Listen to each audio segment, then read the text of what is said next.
Hi everyone. I thought I would do a quick tutorial on how I kind of used Lightroom and Photoshop together to create this little image. I like to do these out of focus pictures of people up on this hill or just really anywhere because I think they look like paintings and I don't know, I love it. So there's a couple different ways I get people to look like the watercolor. It's just an out of focus shot, but sometimes I'll freelance, but my most successful ones have been either focusing in the foreground or focusing in the background.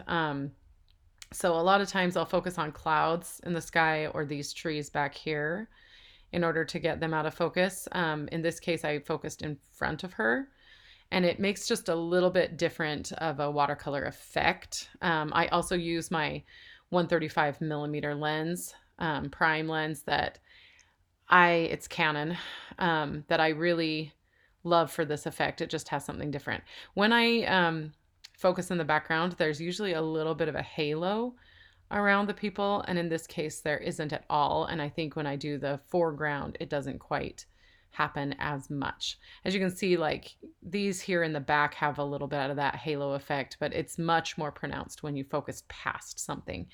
And sometimes I prefer that, and sometimes I prefer it to be in front. But this one especially looks like a painting, I believe, because it was shot on film, but I can make digital pictures look just like this as well. This one just happened to especially look like this because of some of the processing that I did. And I've actually had this printed on fine art paper, and it really does actually look like a watercolor painting.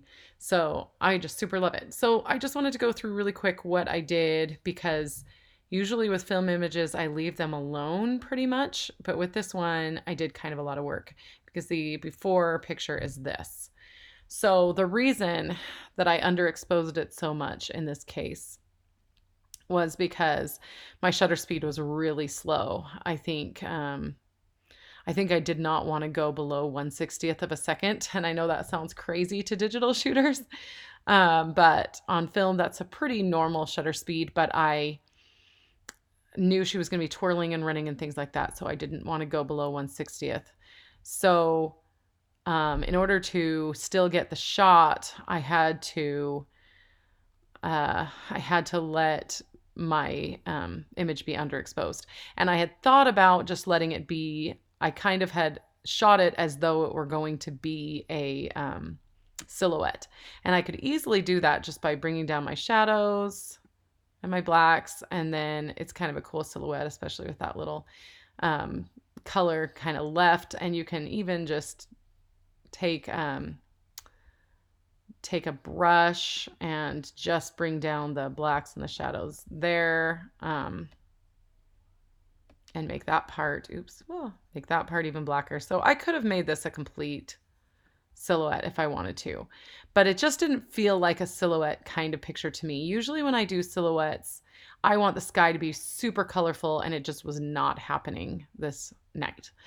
I didn't get any interesting colors in the sky whatsoever. So instead, I decided to bring up exposure. And because I don't care about the quality of, I don't want to say the quality, but I don't care about sharpness.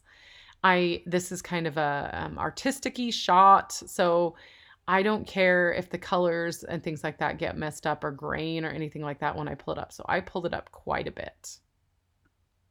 Probably about to right there. I'm not sure exactly. And there is a way to just pull her up, but I wanted all the colors. I wanted them even more vibrant than this. This is okay, but if I were using watercolors to paint this, I would want more vibrant colors. So I also am going to pull up vibrance. And you can also do saturation to do this. It is a different look. So let's look at saturation. See, it really saturates things. And actually, that looks pretty much like watercolor as well, but I didn't want so much orange and things like that. So I used vibrance, pulled it up to about right there. Maybe my exposure is a little higher. And then the other thing I did was warm it up a little bit. I'm not sure exactly how much, but let's just say it's right there. Let's look and see. Yeah, that's about right. And then her skin looks a little more like skin color and not orange. So that's what vibrance, I think, does better than saturation. The other thing I did here is this is new in Lightroom, this texture. And I really love it because it kind of does the same thing as clarity, except when you use clarity, it changes the color. Did you see how when I pulled clarity up, it really made it darker and kind of desaturated and really kind of turns up the blacks. But when you use texture, it kind of sharpens everything a little bit, gives you a little bit more definition without changing the color. So I really like that, but I like that for normal pictures. For this picture, I'm actually going to turn down the texture because I want it to look a little more painty. And that looks about right. See how she just looks a little bit less? And I don't mind that texture, but from the grain, but I am going to turn it down just a little bit. So I'm going to pull up the luminance. See, and that does kind of the same thing as pulling down the texture where there's still a little bit of, it almost looks like there's texture of the paper, but it's smooth enough that it looks like paint, I guess. All right, so a couple other things I didn't love about this was I don't love her dead center here. Sometimes I do, and I actually shot her to be dead center. But I feel like some of the stuff is distracting. So I'm going to crop her so that she's more kind of running through the frame. Let's see. I really like the crop I did. Yeah, she's about right there. So I didn't do exactly the rule of thirds, but just about. So that was the first thing I did. I don't need so much grass. I like a little bit of the tree. I think that's cute. Other thing I could do that I don't think I did originally is get rid of some of this chromatic aberration. So I'm going to remove chromatic aberration, go into manual. Since it's yellowy, let's see if I turn up the green and then bring it. Oh, it's more red, I guess. And I'm not loving what it's doing anyway. Like I could probably get rid of it completely. A little bit. I don't know if it's worth it. This one isn't super purple or super green. So you can see it's kind of reddish, orangish around those leaves, but yeah, it's not really getting rid of it, and I don't think it's that distracting. All right, so next thing I'm going to do is I've done everything I can do in Lightroom here. So I'm going to right click, edit in Photoshop. Oh, I don't even think I have Photoshop open, so it'll take a minute. Edit with a copy of Lightroom adjustments, so we're going to say that. This is also new in the last year or so that you can just right click and get into Photoshop. So if you are a Lightroom user and you have not been doing this, immediately get with the program. It's so nice because then you can just save it and it goes right back into Lightroom, which I'll show you, and it's amazing. So next thing is this right here. Oh, you know what? I think I actually did that in Lightroom. Let's go back and check. So this was my first one. After I made the changes, looks like I had a few different colors and things like that when I made changes in Lightroom. So as you can see, I took the roof of that house out just in Lightroom, and you can do that in Photoshop as well, just as easily. Let me show you how I did it here in Lightroom. I just took this spot removal thing and I just dragged it over. And then I let it choose over there, and that basically worked, okay? So sometimes it's that easy, and that doesn't look perfect, but you get the idea. Let's go back into Photoshop. There's another way to do it, which is one of my favorite things, and that's just the patch tool. I'm just gonna grab that like this. I'm just gonna pull it over till it matches. And that's that. Easy as pie. And I've got rid of it. Now I don't love, there's a little tuft of grass right here and it's showing on this side, and I don't know, it just bugs me. There we go. So that's as easy as it is to get rid of something. I have also made completely flat, like I've taken these tree tops out, but I like it in this case, so I'm going to leave it. Now the last thing, maybe it's not the last thing. There's a lot of times when I'll put some texture on. I'm trying to decide in this case if I want to. I don't think it needs it. I like it better if there's more detail. I don't mind that this is completely blown out with white because it kind of looks like paper.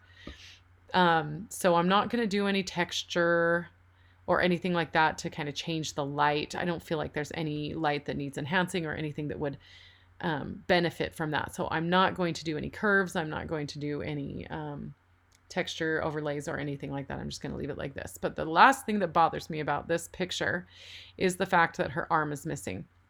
So it's probably just bent towards her.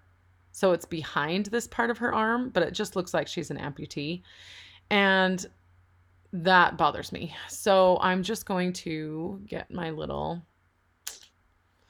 what do you call that tool? Rectangular marquee tool. All right. And I'm just going to draw around this part of her arm, her other arm that's actually here. And then I'm going to make a layer via copy. Did that do it? Let's see. Yes. So now I've got this little arm that I can move around wherever I want. All right. Now I could make this completely transparent, except for the arm, but I don't care to do that. It's not worth it. So what I need to do now is transform. So I'm going to Command T. And actually, let's see. Oops. It's going to need to be a little smaller. It needs to turn around, right? And I was trying to remember the shortcuts for that, but we'll just edit. And we're going to just rotate it. Why can't I think of what I want? No, so now we need to do it one more time. And we need to make it flip vertical. Okay, that might work. All right, for some reason, when I get on here, I just cannot figure anything out. Okay, so I can just go like that, but that doesn't look quite right. It looks a little too big. Her arm is further away than this one is because she's twirling. So it would need to be a little smaller. So we can just make it a little smaller. You can also make it skewed if I want to kind of change it around. Maybe even kind of pulled it towards her a little more. Kind of like that. So it's not exactly right.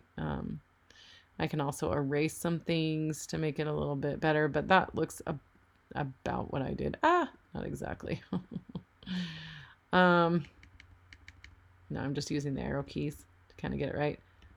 All right, so see how it's kind of erasing part of her other arm because I didn't make it transparent. That's easy to fix. So what we're gonna do is just zoom in here. And then I'm going to erase. If I can find the eraser. There we go. Just going to erase that so I can actually see the other layer. And like that.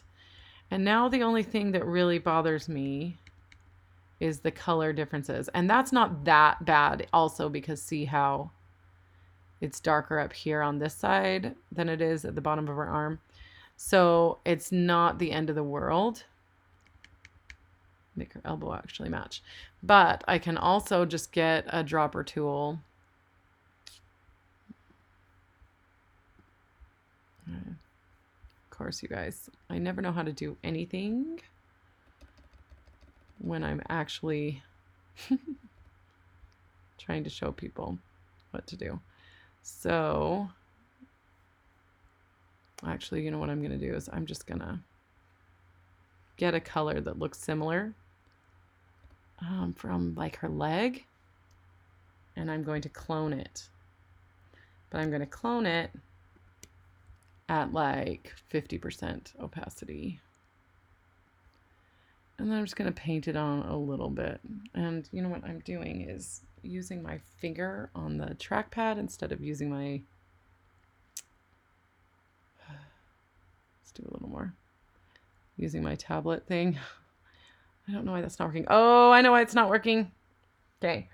So if I like where her arm is, which I'm just going to pretend I do, I think I might mess with it a little bit more, but I'm actually not being able to select it because this is on a different layer. So it's just like choosing white or whatever, nothingness. So I'm going to flatten the image first. And of course, the best thing to do would be to now duplicate the layer so that I am working on a copy instead of ruining my original one. But oh well, let's pretend I did that responsibly. I didn't, but oh well. All right, so now I'm going to do that again. Capacity, let's even take it down to like 25%. Then I'm just going to kind of paint that on. No, too much. Let's make it more like 10%. Okay. Okay. So that kind of blends it a little bit. I think that's good enough. And you know, if I wanted to work on it a little more, I could erase a tiny bit so that, anyway, you get the idea. You can kind of blend that in. That looks good enough for me because let's remember it's that big. It's just tiny. So if it starts to bother me, yeah, it does a little bit, but you get the idea. And then I can also, like, I don't love that joint. It looks a little funny after I erased it and things like that. That's also a super easy fix just with the clone. Just to kind of grab a little piece of that arm and put it in right here. That's fine. I kind of messed it up, but you guys get the idea, right? Just kind of mess with stuff. All right, good enough. Whoop. So after I'm done, I could just save it in here, but I like to have everything in Lightroom. It's just so convenient for organization. So I'm just going to save. I could have flattened it too, but it'll do the job. And then if I go back into Lightroom, it shows up. So there it is, my original. I'm going to revert back. This is my original shot. And this is what I ended up with, just those few quick adjustments. This is the, where is it? That's the one I actually had already done, which is a little bit better than the one I did here on the screen, but as you can see, I probably messed around with the colors of, let's see, of the green. I can't find it anymore. All you have to do to make that different color of green is go into either the hue or, you know, kind of turn it a little more yellow. Turn down the saturation of yellow or the saturation of the green. There's a million ways to do it, but then that's probably why I added a little more yellow. There. So, you know, there's lots of ways you can get to the colors you want. That looks a little closer now. And then I added that little arm. And it was not very hard. It's just kind of one of those things where if you know your little tools and you know how to use Lightroom and Photoshop together, of course, you know, you could have done everything except that arm just in Lightroom, but I love having Photoshop for just a little extra stuff. And that's it. All right. Bye.